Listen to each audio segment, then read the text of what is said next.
Mr. Speaker, the Joint Committee on Taxation, the Committee for a Responsible Federal Budget, the Tax Foundation, the Penn-Wharton budget model all say this will add trillions of dollars to the deficit. Are you really telling the American people this will not add one penny to the debt and deficit? You can guarantee that?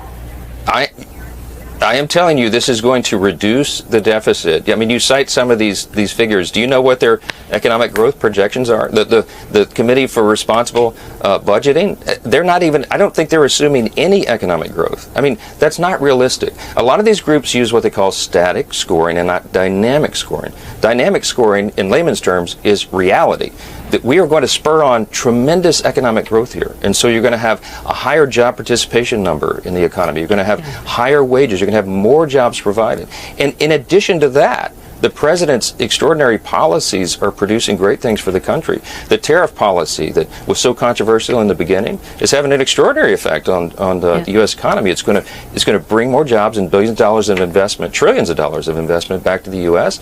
All these things are working in tandem. And I'm telling you, this, just wait. We'll have plenty of time for this to all shake out before the next election cycle, the mid-year for Congress, and everyone will see they're going to be doing a lot better for that election. It is usually a Sunday morning tradition for Republicans to go to the mainstream press and defend whatever indefensible action Donald Trump has taken in the previous week, but that is not what we are seeing from one specific Republican, Rand Paul, who is calling out and promising to vote against Donald Trump's big, beautiful bill and putting it in bigger and bigger trouble. And because of that, this morning, Donald Trump was freaking out as his threats both over Truth Social and over the phone are backfiring, as Rand Paul detailed in an interview that we are going to get into. But before we do, if I could quickly ask you to leave a like on this video, and if you haven't already, and you enjoy our channel, to hit that subscribe button. It goes a long way, and it really does mean a lot to me. Now, these are new details from Rand Paul with some of the worst news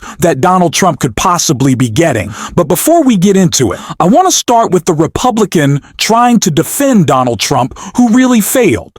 And that was Mike Johnson right here. Mr. Speaker, if the big, beautiful bill does add to the debt, will President Trump own that?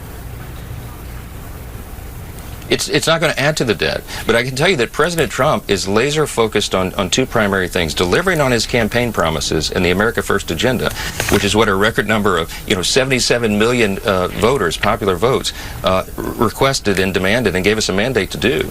But he's also concerned, as I am, as Ron Johnson is, as Rand Paul is, as all of us are, about the nation's debt. And he and I talk about this frequently, and he is excited about changing that trajectory. That President Trump, I think, can be the most consequential president of the modern era because he has these opportunities to do these big things. The One Big Beautiful Bill is a big first step to provide relief for the American people, to give everybody more take-home pay, more money in their pocket, and to change the trajectory of the country. And again, it's the first of a number of steps, and President Trump is committed to doing this. Mr. Speaker, the Joint Committee on Taxation, the Committee for a Responsible Federal Budget, the Tax Foundation, the Penn-Wharton budget model all say this will add trillions of dollars to the deficit. Are you really telling the American people this will not add one penny to the debt and deficit? You can guarantee that?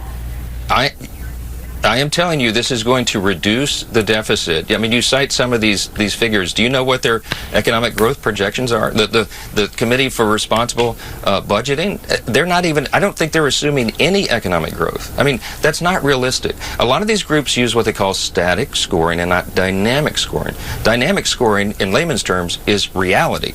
That we are going to spur on tremendous economic growth here. And so you're going to have a higher job participation number in the economy. You're going to have higher wages. You're going to have more jobs provided. And in addition to that, the president's extraordinary policies are producing great things for the country. The tariff policy that was so controversial in the beginning is having an extraordinary effect on the U.S. economy. It's going to bring more jobs and billions of dollars of investment, trillions of dollars of investment back to the U.S. All these things are working in tandem. And I'm telling you, this, just wait. We'll have plenty of time for this to all shake out before the next election cycle, the mid-year for Congress, and everyone will see they're going to be doing a lot better for that election. All right, let's move on. Mike Johnson is obviously lying, and good on Christian Welker for pointing that out. But this idea that Republicans see any future in which their deficit spending is ceased or they do anything about it is just blatantly not true, and they've accepted it. They don't actually care. Even Lindsey Graham spoke out against this, that it's just a preposterous idea that in the future something will change. They're just kicking the can down the road because Donald Trump doesn't actually care. There is no grounding principle of fiscal conservatism anymore in the GOP. This is a cult with its dedication solely to Donald Trump, except for some who, I guess in few and far between moments, do find themselves caring about specific issues for Rand Paul in this instance. It's tariffs. And Donald Trump's cuts to Medicaid, the explosion that will see to the deficit out of this budget. I wish that was on January 6th where he cared a little bit more, but he called out Donald Trump and gave him some real shocking news as he detailed their conversation this past week. And then I want to check out what Donald Trump had to say about how he feels about what the Senate is doing right now. That was the number that the secretary was quibbling over. The president has taken note of some of your skepticism, and he did tweet yesterday saying that if you, Rand Paul, vote against his massive border and tax bill, the people of Kentucky will never forgive you. Do you consider that a threat? And do you know if you have 3 other Republicans who will join you to block it from passage? I had a very good conversation with the president this week about tariffs. He did most of the talking, and we don't agree exactly on the outcome. But when I come home to Kentucky, I talk to the Farm Bureau, which is opposed to the tariffs. I talk to the bourbon industry, which is opposed to the tariffs. I talk to the cargo companies, UPS, DHL, all of their pilots are opposed to it. I talk to the hardwood floor people. I talk to the people selling houses, building houses. I have no organized business interest in Kentucky for the tariffs. So I think it's worth the discussion, and it's worth people remembering that the Republicans used to be for lower taxes. Tariffs are a tax. So if you raise taxes on the private sector, that's not good for the private sector.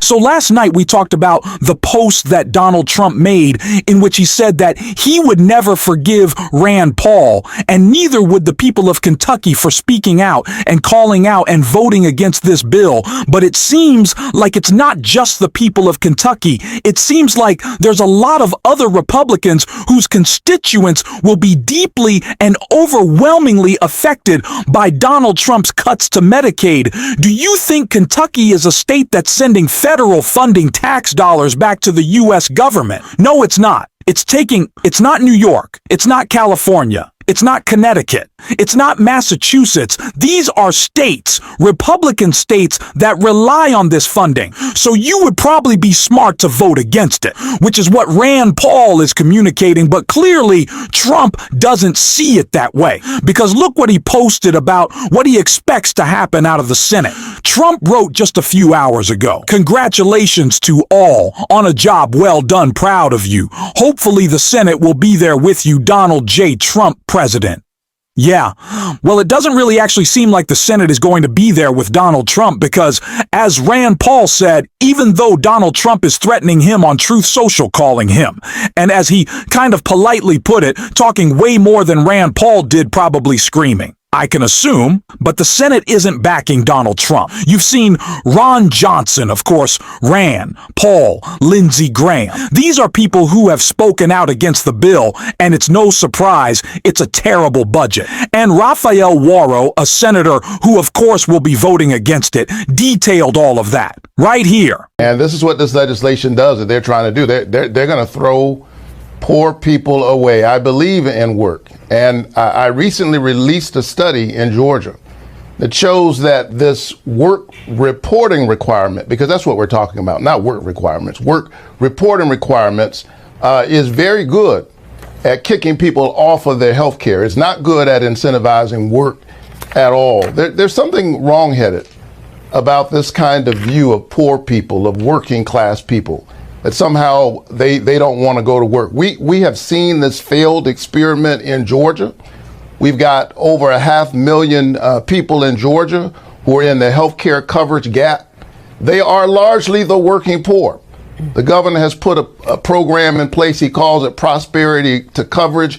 You ought to call it, or pathways to coverage. You ought to call it pathways or blockages to coverage, because they've only enrolled about 7,000 people. That's pathetic.